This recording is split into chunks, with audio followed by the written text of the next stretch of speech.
I felt he also went to take a look at my LinkedIn page. Wow.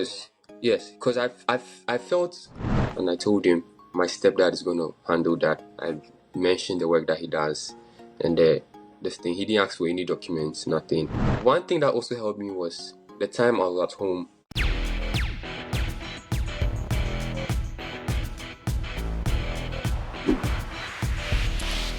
All right, before we start, consider subscribing to the channel. This helps me so much. Thank you. So, Tell me about your visa interview experience.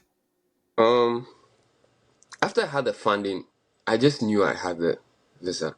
For Yeah. some reason, I just knew I had the the the visa after the funding, and so I gave it all my best. I mean, I started with the preparations, attending visa mock interviews, Yeah. um, trying to get my documents together.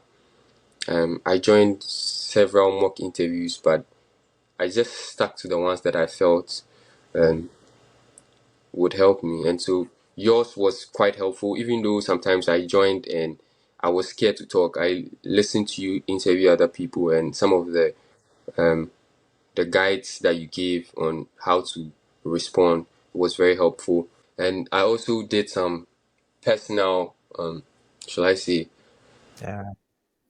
is it personal interviews with myself? I was just trying to rehearse and practice Oh, in the okay. So mirror. like you ask yourself questions and then answer the Exactly, and questions to yourself, right? answer it myself. Yes, yes. Yeah. And so by the That's always time that helpful. yeah, by the time I got to the interview, I was well rounded. Like no matter how you ask Yeah. the questions, I knew what I was about. I knew what I was going to do, and so I Yeah. was prepared. I wasn't tensed at all, and so I remember on the day of the interview. Um, I mean, when you get there, there's people say there's a lot of pressure and tension in the room. There is. I'm not gonna lie, but I was calm. I was very calm and collected. I just fully joined the queue, did all the processes that I had to do. Um, I remember two people were interviewed, about three people were interviewed before me. The first two were undergrads. And I remember one question they asked one of the guys. The visa officer asked him, "You did your high school here in Ghana. Why are you deciding to go to the US to um what's the name? Do your bachelor's Pursue?" degree. Yeah. Mm. Yeah. He was like, there are good universities here in Ghana. Why do you wanna go?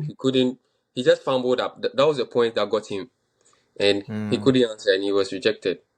One other guy too, the second guy was asked, he was like, I'm done with my undergrad, but I'm done with my undergrad. And the visa officer asked him, so what are you currently doing? And he was like, I'm currently at home. When I heard that, I was like, that was it. You should you shouldn't have answered it like Yeah. that. He was like, I'm currently at Yeah. home. It was like the visa officer asked him why. He was like, oh, they've not posted nurses yet. I did nursing, they've not posted nurses yet, and so I'm at home.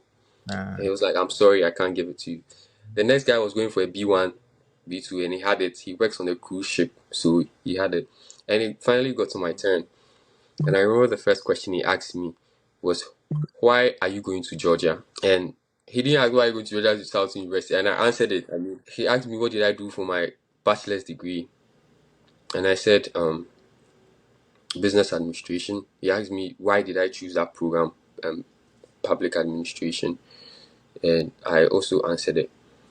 But I felt he also went to take a look at my LinkedIn page, Wow. cause yes, cause I felt I had a strong LinkedIn presence even at that time, and most of the works that I did with the non-profits that I worked in Ghana, I posted it out there. I placed it there on LinkedIn, and my LinkedIn profile was like quite optimized. And so you, Nice.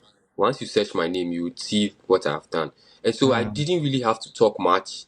I didn't really have to say much. I knew the points that I had to hit on, home ties, um, and those certain areas that I had to hit on. And that's Yeah. what I just did. And I was answering the questions, and he asked me, I see you have a deficit of 8,000. How are you going to cover that? And I told him, um, my stepdad is going to handle that. I mentioned the work that he does, and this thing. He didn't ask for any documents, nothing.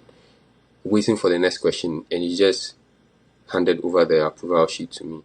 And I was surprised. I was like, I thought there are more questions, or I'm Yeah. expecting. It was like at that moment, like the world just stopped moving and everything was at a standstill. Because honestly, I I was like, is this the visa interview? Like, I It was so easy I don't for know you. exactly. And he just gave to me, and I just walked out. I just walked out of the place, and so it's like I knew I was going to get it. I Mm, didn't want to be tensed. yeah. One thing that also helped me was the time I was at home. I had applied to so many jobs, and I had been to so many interviews without getting the jobs. And so that process of walking up and down, going to interviews and being interviewed, like Yeah. as the day goes by, like actually honed my skills, like my interview skills. And Nice. yes, and so I used to have that fear when I go for interviews, Mm, but it was like I just saw this as one of the job interviews I was going in for, and so you don't have to be tense, you don't have to be so scared about, regardless of whatever the outcome is. You're a young person, you can still, I yeah. mean, find something to do, leverage on the skills that you have, and do something. So I just focused on what was at hand on that day, and I went there and I got it by the grace of God. And so that was, Yeah.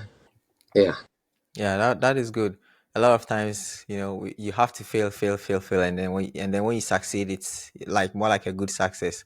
But then if you exactly. succeed, and then one failure comes, you might not, never recover. And So you might never recover. yeah, Yes, that's true. so that's good. Yeah.